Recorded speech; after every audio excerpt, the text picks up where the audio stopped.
Walker Hayes, what's going on? What's going down? Oh my gosh, this is amazing. This is my first time talking to you, not Brian's, but my first time. Well, how you doing, Mikala? Good. Ooh, and you remembered my name. Ooh. Well, I read it on my calendar. Oh, good. He's like, I read it like 5 seconds ago. Sorry. You mean you weren't you weren't so excited to talk to Mikala that you were just waiting for this? Don't break my heart now. I like to do my homework, but I love your name. I like it rolls off the tongue, Mikala. Thank you. And the way it's spelled, a lot of people can't figure out that it's Mikala. A lot of times they say like Mikala or something. I don't know what my mom was thinking, but I'm unique, I guess.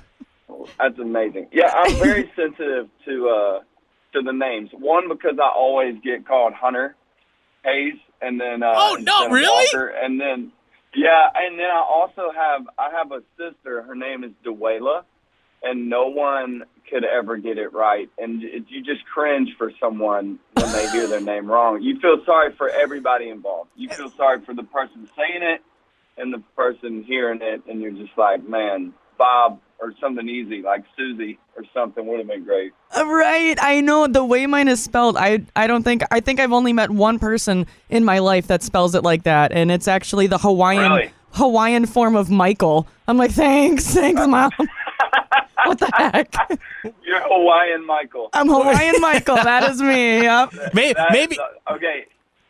Maybe you could write a song about that. That's what I'm calling. Maybe you could write a song about that. Yeah.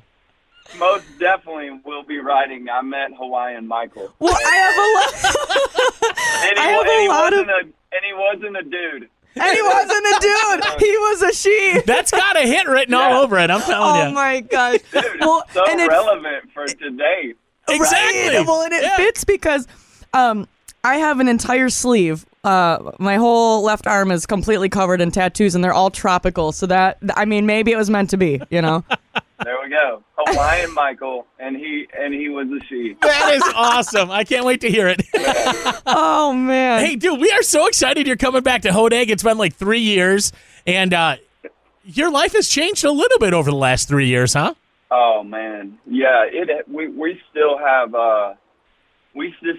whiplash. I mean, that's the only way to describe it, because it just one song just kind of sent us on this incredible journey, and we're still riding it, and we're so grateful. I mean, we have nothing but gratitude. But yeah, it has been a lot to process, because it just went from 0 to 100 overnight. You know, I mean, it's been insane the last 3 years. But I know I visited you guys. I when I saw Hodag, I was like, I know that place.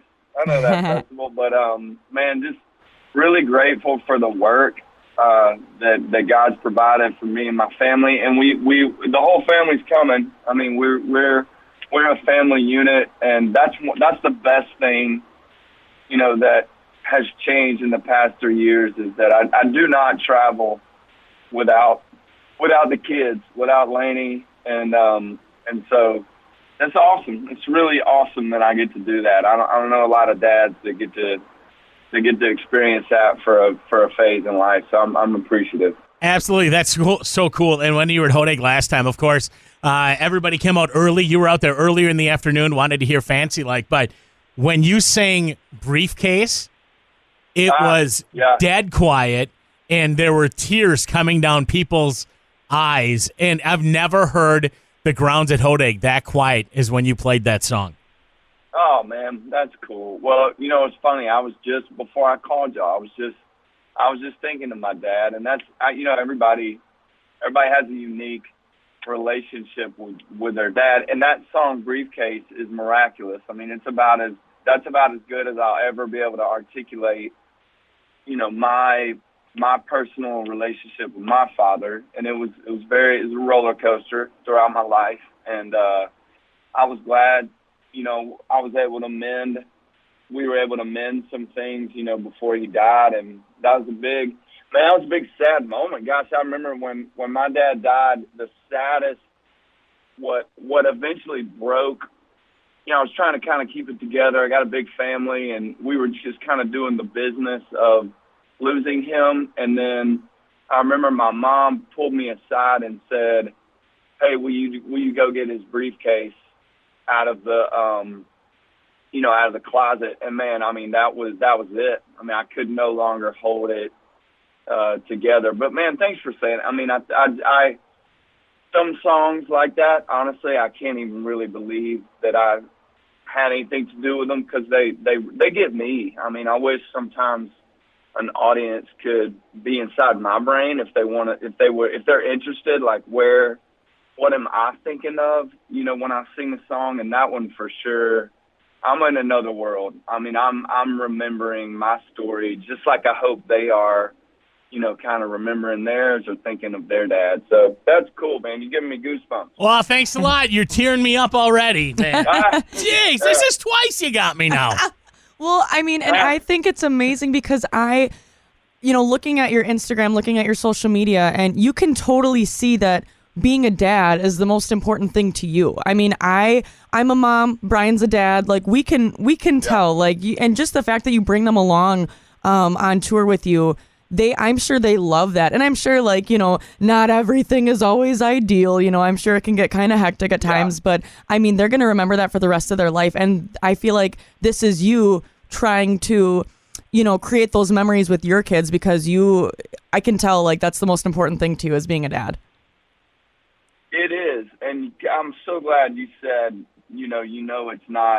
it's not perfect. I mean, honestly, I wish there was like a subtle way to pick the phone up when it's not great, to show people, because it's not, right. It's not always great. I mean, this morning, Lainey and I are in an argument, and I don't even know why, and we've been in it since Sunday. And as far as my kids are concerned, I'm no psychiatrist. I mean, I wish I was. Maybe I could help them. Maybe I could say something, like a sentence where they could, like, tattoo that on their arm and be like, "Oh, Dad said this and it was smart," but they, I feel like when it's all said and done, when I'm gone or when I'm not with them every day, I feel like the most valuable thing I could give them is just being with them, even though I'm so imperfect. And even though they're going to pick up a lot of stuff from me that's not going to help them in life, but they'll know I was there. Because that's kind of what I remember about my dad. It's not necessarily I remember these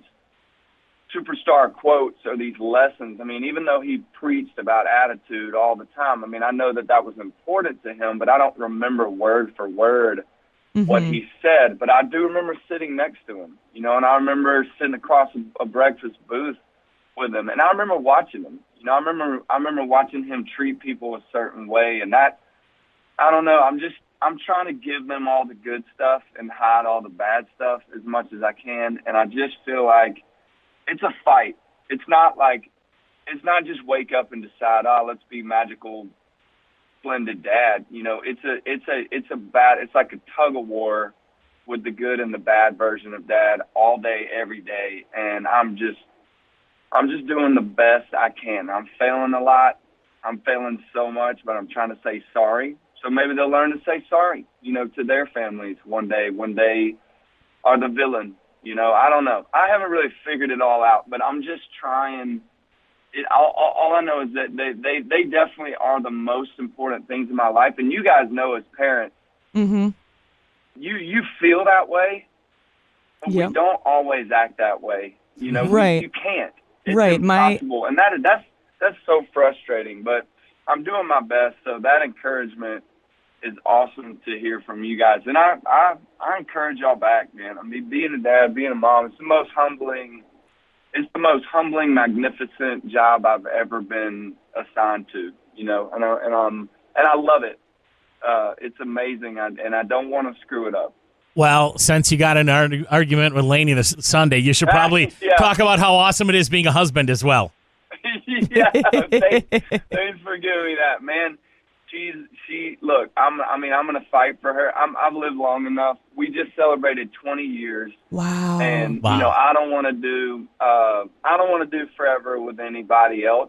So if I can't make it with her, I'm like, that's it. That'll be my last try. I mean, look, who knows? Maybe I go to a bar and meet somebody, and they're like, "Oh, I've always been looking for a dude with 6 kids and a whole lot of whatever, what do you call it, alimony or whatever."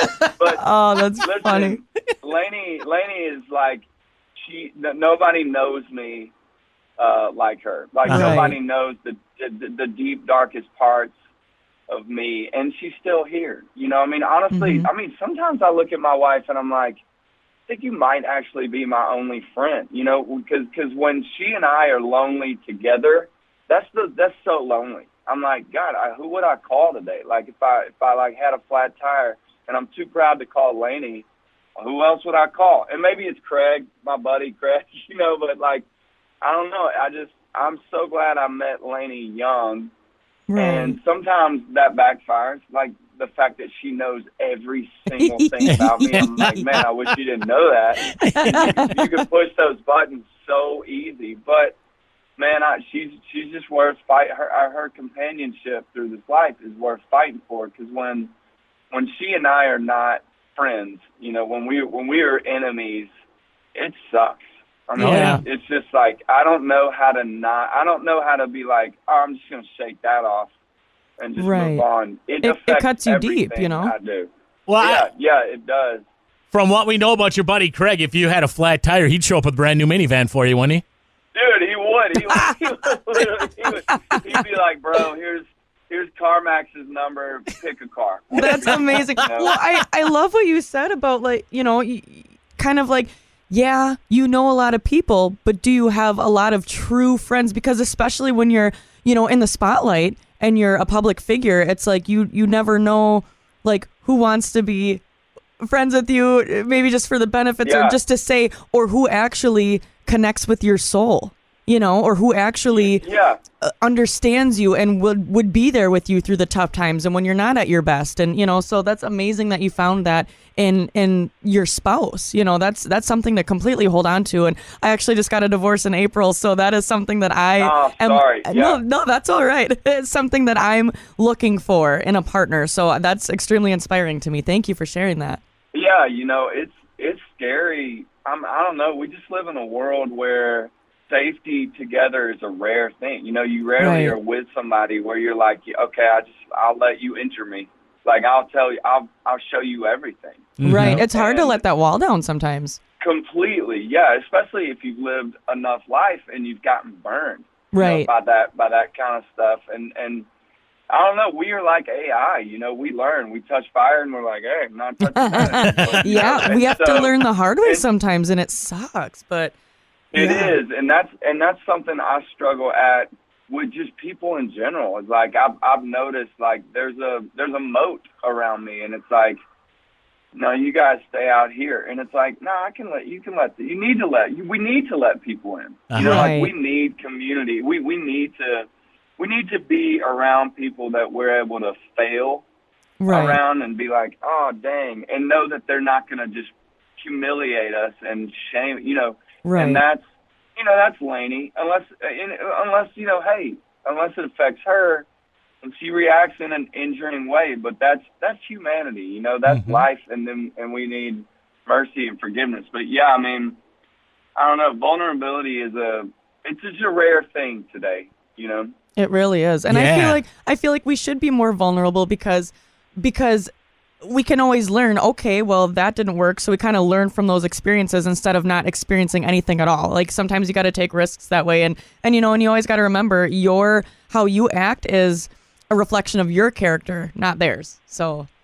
Oh, exactly. Yeah, man, that's one thing Lainey and I are learning now is, like, one thing we don't do. I mean, even look, we're in a fight right now, but I'm not really pointing a finger. You know what I mean? Like, I would have in my 20s. I'd have been like, you. It's your fault. But I mean, it takes two. And that's one thing is, like you just said, it's a reflection of us. It's a reflection of myself where we're in. It takes two to get us in this mess we're in. And I'm not a victim. Never. I'm usually like this sharp piece of glass, and so yeah, we're always learning. That's exactly. Like, I've noticed the older I get, the more I'm like, God, I'd love to go to the library and read and learn. And when I was 20, 30, I'm like, I don't want to go to the library. I don't want to learn. I know it. Oh, yeah. Yep. It's like those teenagers. They know it all. They do. I got one. Her name is Leela. You're like, wait, I got one of those. I will give it to her, man. I mean, there's a lot of ways that I think youth are advanced. I mean, there's I write with a lot of younger writers, and I'm blown away. I mean, I'm amazed at how prolific, how incredibly advanced they are in so many areas of life, and they have a lot. They have more resources. I mean, it's insane. All of my sons and my daughter, I mean, they could basically run tiny businesses. And when I was their age, I was rolling my neighbor's yard, and sticking spoons in the grass. Like, I have no idea what I was doing while they were accomplishing all these things. But emotionally, I don't know. Like, are they advanced? Is it different? Social stuff has really changed. Oh, yeah. Yeah, for sure. Relationships, it's interesting. But, yeah, I mean, community is so awesome. It's definitely the hardest answer in life, like to be bound to people, to be together. I know, it's like the AA song, Life's Hard, Family's Weird. I mean, family is, you don't get to pick them. And so it's definitely weird. It's just weird to be together. But I think it's the right answer. It's better than the alternative. Absolutely. And we know, like you said, you just brought up family again. We know you're busy, but real quick before we get you out of here, we're gonna throw a few quick, fast questions at you, and we want you to answer who is best at these things that we tell you in your family. Oh, okay. Between you and Lainey and the kids, you ready? There's 6 of them. Who's best at dancing? Oh, that's Leela, but I'm going to fight hard. All right. Who's best at freestyling on stage? Oh, that would be Baylor if he would ever do it, but he's too shy. How about fishing? Fishing? Yep. Oh, that's me. Who's best at hunting? That's me also, but I'm glad my kids aren't in the car because they would be yelling at me right now. Who's the best basketball player? Oh, that's Baylor also. All right, and the last one. Are you ready for this? Who's the best at wakeboarding with the giant pickleball racket? Oh, man. Okay, so that is also Baylor. That's the best thing I've ever seen in my life. Dude, it took me 9 tries. I'm looking at my hands right now as we speak, and I have calluses that were ripped off from trying that. It was insane. I want to try that so bad. We saw you on Instagram, and we're like, you know what? I think the answer is probably anybody but you, right? Yes. It took my kids, man. They demolished me verbally throughout that whole process. God, just harassed you. Yeah, Beckett, the 3rd try, he was like, just be better at this next time. And, I mean, they were so funny. But, y'all, we try to wakeboard on anything remotely flat. That's kind of our trick shot of this summer is like, what can we get up on? But that actually hurt. I'm still feeling it from that day. I'm still recovering. That is hilarious. Well, so I'm 27, but I don't know a whole lot about TikTok, and was thinking, like your family's gonna be there. Maybe your daughter can teach me a little TikTok dance. Maybe. Oh yeah, she would love to. Awesome. Yes, please. I will be there. Our booth is going to be right next to the stage, so maybe we can do a little dancing, little TikToks behind there because I need to learn. You know what I'm going to do? I'm gonna make it like a surprise and be like, Leela, I got to introduce you to Hawaiian Michael, and she'll be like, please, can you please seriously please do that? She'll be like, you're setting me up, and then I'll be like, that is so funny. I will literally cry. Can you please seriously do that? Nah, she would love to teach you. Oh my gosh, amazing! She loves that. Yeah. Oh, well, thanks so much. Thanks so much for your time, man. We do appreciate it, and I can't wait to see you at Hodag again this year. It's always fun talking to you. It's gonna be awesome. Thank you, guys. Y'all have a good morning. Okay.